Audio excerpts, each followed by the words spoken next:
Those are some of those products, ladies and gentlemen, that encompass what the fast-moving consumer goods sector today looks like.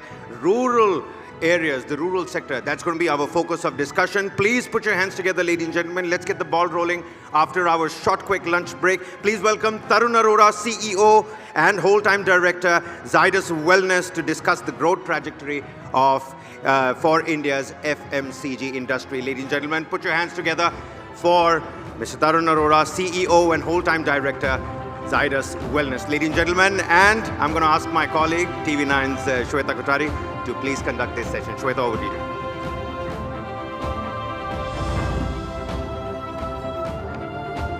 Good afternoon. Good to be back. I hope stomachs are full, hearts are happy, and as we kick off this session, I'll tell a story again because I'm known to do that, and since I'm a teacher, I believe there's no other way I can keep an audience up and running and kicking and listening to me without telling a story. So let me take you back to the World War II. And we're talking about 1942. Men were going to war and they needed nutrition. Now, how do you get nutrition or green food when you are in the middle of nowhere? Where do you grow that food? How do you ensure supply chains? What do you do? So it was a conundrum that many countries were fighting at the moment. So what did they do? They came out with a complete food plan. I'll repeat, a complete food plan. This would be an alternative to wholesome nutrition, and it would be available as a health supplement and in drinking format, so you could drink it. Now, it became so popular in 1942 that within few years, it was soon recommended as something that people who had food intake problems, they could use it, they could drink it, they did not have to consume it. Very fast, it came to India and it became popular as a drink supplement for children in India. Can anyone take a guess on what I'm talking about? Complan, yes, and the man who is also heading that company, that brand, is with me here today. Tarun, let's give him a very loud round of applause. You know, Tarun, to a lot of Complan girls and Complan boys here, a question that comes to our mind is, we used to see Complan in many places prior to a couple of years ago. When are we going to see Complan hitting all shelves in all areas, perhaps all, geographies, in how many years' time from now? I think Complan is available pan-India. It's not just available in India, but it's available internationally as well. And it's available in more than 500,000 outlets in India. Of course, our endeavor is, since we acquired it 5 years back, to take it to the next level. We want to reach to a million number of outlets. What we've seen is actually number of consumers are going up. Actually, there was a journey, and I don't want to talk about prior to our acquisition much, but in last 3 to 5 years since we've acquired it, the number of consumers has gone up. It's a little slow because nutrition today comes from various things. Today, if you eat it's a very competitive market you're thinking about how much fiber it has. You're having a chocolate spread and you're saying, okay, I have some calcium. So the meaning of nutrition has changed, but Complan is evolving itself. We're already having a separate product for toddlers. We're making it more relevant for the future and not just living in the past, that it has a great legacy. And I think we should be reaching to 1 million outlets in coming years and a much larger presence. We've just launched a new campaign. Some of those. I'm a business reporter. I have to take something away from this conversation. Share some of those plans with us. So sure. So to start with, we've just rolled out a new campaign this calendar year, about a month back, with Madhuri and Sneha as our brand ambassadors, where we talk about superior nutrition and the fact that how it has helped them become helped them in their years when they were mothers, and therefore how it plays a role of superior nutrition with extra protein versus others. And I think this should help us. This will be followed up with a set of new innovations that we have pipelined in this year, maybe 2 launches that we have planned in the next couple of quarters. So that's something you can take away from the innovations. All right, Tarun, and since it's a larger conversation on FMCG market, I think There is no person who does not consume one of your FMCG product one way or the other. We're all consumers here. And I think an important sort of trajectory that we've seen emerging in the past couple of years where supply chains seem to have become more efficient. The FMCG journey also in a way mirrors India's journey of consumption. You know, you look back at FMCG and you can actually predict on how people are going to consume, how much money they have, what's their discretionary spending like. Talk us through what are the key trends that you've seen since COVID. Are people consuming as much as they were consuming earlier? Has there been any sort of change there? I think there were a lot of changes in IFI, and since you talked about it over the last 2 decades, and in 2 years, things have dramatically changed. People talk about the K-shaped curve. So first of all, I think a couple of decades back when e-commerce had started coming up, and I used to believe that, look, who's going to buy online? You know, it is a complex supply chain. The whole value chain is very difficult, being available. The price points, the ticket size is very small. You can buy 200, 300. It is not going to be viable to be able to service large set of consumers nationally through that. I think that has dramatically changed. It started changing about a decade back, I think 3 to 4 years back. The moment COVID hit and the supply chains were disrupted, everyone went into a very different mode.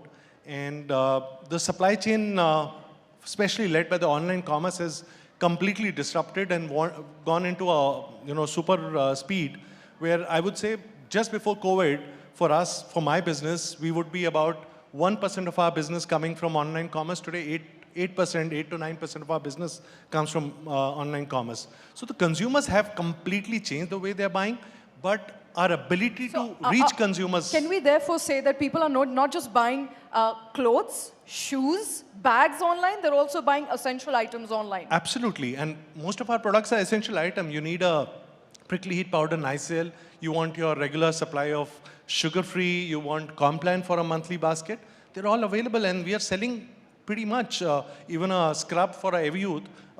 There's a good demand for that. And are you talking about traditional e-commerce platforms or quick service delivery platforms? Both. And I think quick service is moving much faster than the rest of the platforms. Of course, the economics will come with scale, and there are other challenges also they have to overcome with the infrastructure. But it's scaling up pretty fast, I would say. Okay, I want to indulge the audience as well. How many of you actually order your daily essential items using Blinkit or a Zepto or any other competitor? Like daily essential items, from your biscuits to your groceries. I think that tells you almost everyone. I think 90% of the audience is actually going to one of these quick service delivery apps to get orders of their essential items. Yes, you were saying. So actually the behaviors, the consumer shopping behaviors are changing. Earlier there was very set patterns. You would buy your monthly grocery basket. There's going to be a top up and etc. etc. Now the behaviors are fairly different. There are weekly things and there are daily things. I think the enablement which these channels and online has done, the shopping behavior has also changed, and therefore you will find what sort of change? And you're buying so.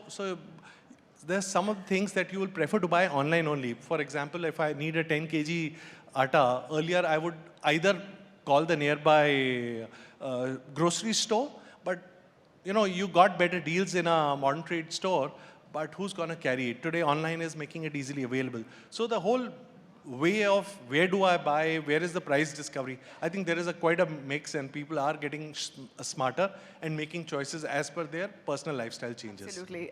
Whatever suits us, perhaps. Yes. I think whatever suits the consumers, whichever platforms, whichever is quicker, faster, more convenient, everybody would like to go for that. I want to talk about the K-shaped economy because you referred to that. Now, would you believe that the K-shaped recovery from COVID has had an impact on consumption patterns in FMCG as well? Are you looking at a class divide when it comes to rural versus urban? What sort of trends are you looking at when it comes to consumption? Because, there is a lot of conversation around how demand is picking up, but it's essentially picking up in urban pockets, not so much in rural areas as much as we would like it to.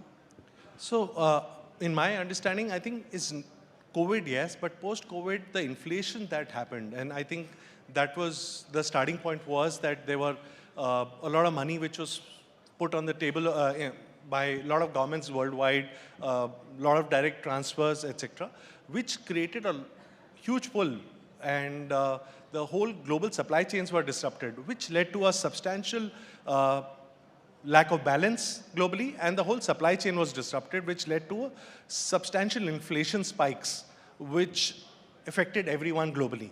Now the inflation hits the lower income much more than the people who've been better off. So what's happening is, as the economy, Indian economy is going up, you clearly find that there is the rural, who have impacted by inflation, are making choices of trading down, buying smaller packs. So while the penetration may be going up, their consumption levels are dropping, and which is impacting the rural economy. On the other side, amongst the urban places, you find there are discretionary spends which are going up. You will find certain part of the economy, which is consumer economy, discretionary, the hotels, the tourism, hospitality, that's going up. Within FMCG, you find a lot of people are able to move up. So if they were buying something, they are, because there is money, they already have sufficient, covered up. They buy superior products. The access is also helping. So there is clearly a K-shaped situation where the premium products are obviously growing faster, but rural economy is not dropping in penetration. Consumers are consuming a lot of internet, media, etc. They are driven by similar choices, but they are probably buying at a lower price points, which is impacting your consumption, which is impacting. I think things will get better, and I'm quite hopeful. Correct me if I'm wrong, but you're saying rich are getting richer. Urban people are buying more premium products, but poor people are people living in rural areas. Let me put it this way, I think it's better said and more acceptable. People living in rural areas are buying either at the same capacity as they were 10 years ago or perhaps lower, but definitely not going for premium products. No, I think they are also conscious about the premium products, and therefore I will look at a little larger perspective. I think the way I would look at it is that because their incomes are already limited, they may choose to buy smaller SKUs, the lower unit price products. So they are conscious about the price points, but their choices are not driven by the fact that I need to buy cheaper, poorer products. They still want a same product. They still want their child to be educated and do well in life. So I think the drivers of choice for them are very similar to urban people. It's just that the inflation has hit them a bit harder because of the limited incomes, and therefore you find some of their choices bringing the consumption down. All right. But you can't deny that there has been a premiumization. Today, people want to buy more expensive. They want to show more expensive. They want to eat more expensive. But at the same time, there is a section of society that simply cannot afford to do so. So I think the COVID has made a lot of people realize, and there's a more of a I would say psychological impact of here and now. And therefore, the here and now economy has shot up, where people are ready to buy a lot more now, experience now, spend now, and not worry about the future. So the YOLO culture is, it's only expanded. And that's why people are just going ahead and spending a lot more today than they were probably 10 years back. All right. So it's a function of, the problems that we have seen in the past 2 years, solely by the way of COVID, perhaps not so much that suddenly people have become more richer. Accentuated by COVID, not only by COVID. Okay, accentuated by COVID. But I also want to talk about, coming to Zydus Wellness, and you have forayed into international markets, not just in South Asia, Southeast Asia, but also MENA region. Talk to us about your global forays. What markets are you targeting? How are you making in India and moving to other countries and supplying in those other countries? And perhaps also talk to us about how the FMCG trend line is looking like. Are we looking at more people making in India along with you, your competitors? And what sort of supply chains? How are we diversifying? Which are the regions we are talking about here? So that's a lot of questions, but I'll try and give you a full answer on this. I think, first of all, I think if you want to play and you want to realize, and it's driven by the government, it's a call for the government where even the Prime Minister has talked about India could be the food basket for the world. And more Indian brands are going outside and exploring the world because we have a capability. I think we looked at why should we exist outside India, what can we take? And when I look at our portfolio, when I just look at, say, two of our brands, the sugar substitute, sugar-free, where we are significant player, we're not just number one in India, we are the top 5 globally, just because India market is large and our presence. Similarly, our capability, both at the cost and our ability to manufacture at a global scale is pretty good. Similarly, Complan, it's relevant to a much larger audience. So we said we need to take these products outside India and also not just be an exporter of products, but play the international business where you focus on innovations and if required, make outside also. But primary responsibility is to make in India because government is also supporting us. We have our capabilities here. So our approach is, we are saying rather than going to the developed markets, which are anyway more evolved, we are focusing in Southeast Asia, Middle East and Africa, where we find a good relevance of our products, good consumption, and most of our consumer work also shows that our products resonate with these consumers. Absolutely. So we've also done innovation to right. make it more relevant to these All consumers. right. So we're not just looking at global companies coming into India, we're looking at taking India to the world. So, and let me give you a prime example of that is the digital public infrastructure. Union Minister Ashwini Vaishnav is here with us, and he has built an infrastructure which India is now transporting to the rest of the world. We'll hear more from him. But thank you very much, Tarun. Thank you very much for listening in. Thank you.